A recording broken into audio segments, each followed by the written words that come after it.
I got a blue Dewey with a cream shirt. It's not saying well with me, but it is what it is. It should have been a black Dewey, but it is what it is. If you are down, if something traumatic happened in your life, take a moment, take a step back, take a break to allow the thing to hit you, to allow it to beat up on you a little bit. Because a lot of people, when they go through trauma or go through, let's say they go through a heartbreak, they go through like a family thing, they go through, like, let's say they lost like their car or something, I don't know, right? But the point is, it's traumatic and it's really beating on your heart, like it broke your heart. A heartbreaking experience. There we go. A lot of people would want to keep working and keep going and neglect the feeling. But truth be told, you shouldn't neglect the feeling. Let it beat up on you. But don't just sit there paralyzed. While it's beating up on you, you yourself should actively work on picking yourself up. You see what I'm saying? With me, what I recommend to any believer is you give it to God. You pray. You know what I'm saying? You pray about it.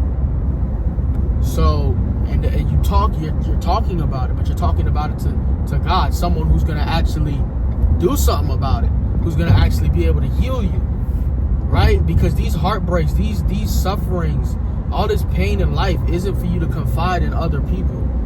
It's a way, it's a tool for you to get closer to God. How do you know this? Is because when Adam and Eve sinned, you see that they still had a connection to God. A connection to God. You see that when Cain betrayed Abel, you see that Abel cried out to God. He went through a painful experience. You see Job, you see Jesus crying out to God. These experiences, these painful experiences, believe it or not, is a way that God is saying, come closer to me, right? If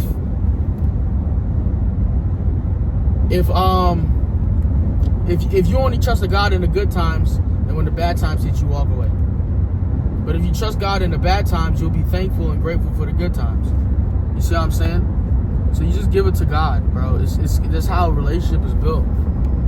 You know, He's our Father. So, but like I was saying, don't let it knock you down. Don't let it keep you down. Don't push it away either. That's not a good thing.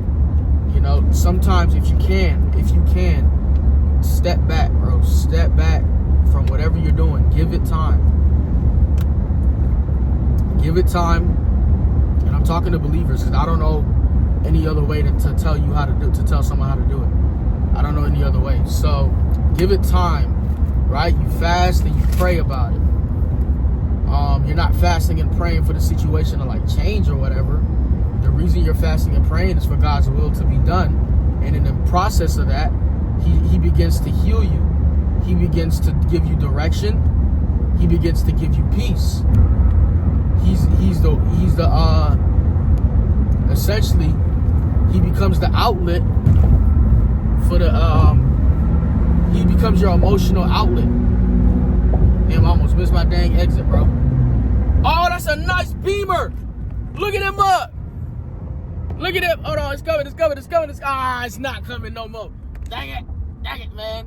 That joke was nice. Anyways, essentially, he becomes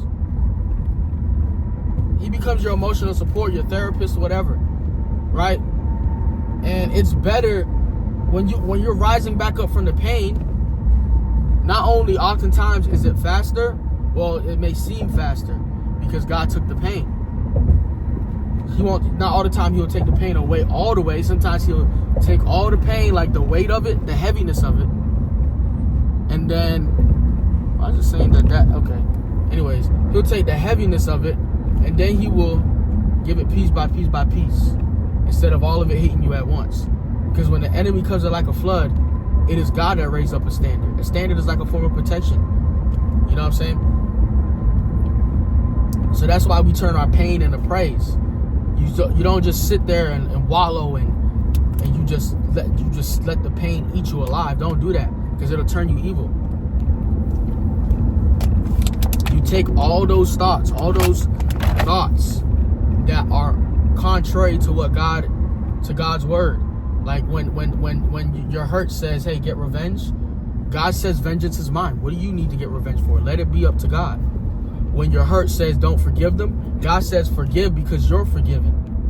You're not better than them. That could have been you. Be thankful to God that it was not you and it was someone else. Right? You got to be thankful for that. Because if it was you, with how you are, you would have probably went crazy. Let's just be real. You did some crash out stuff, put yourself in jail, whatever, right? But because you gave it to God, what was I saying? Because you gave it to God, now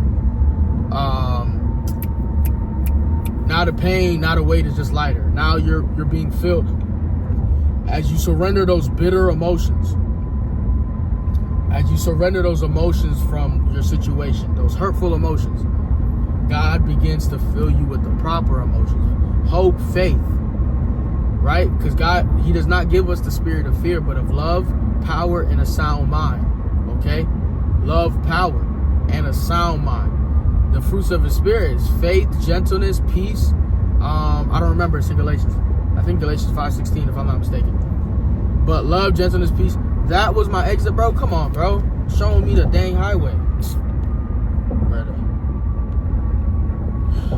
It's because there used to be an exit over this way, but it's not no more. They done put construction on it. Anyways. But love, joy, and peace, right? That's what God gives us.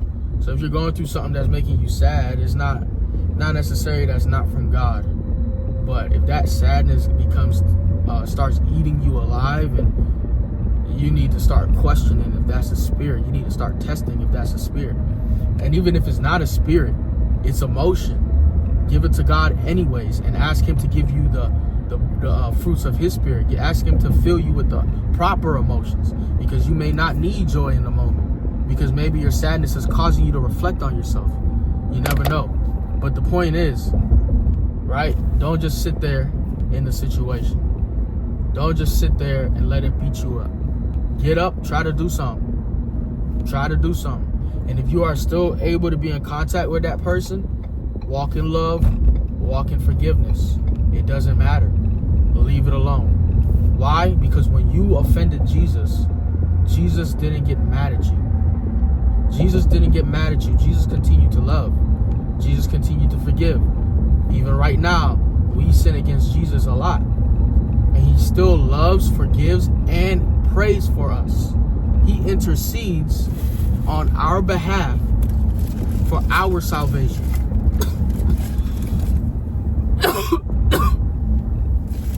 That God may choose us for salvation, right? And stuff like that.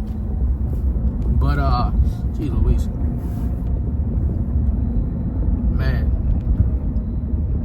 So, yeah, that's it. With that being said, walk in love, walk in forgiveness, and pray to God for discernment in all your relationships. Amen.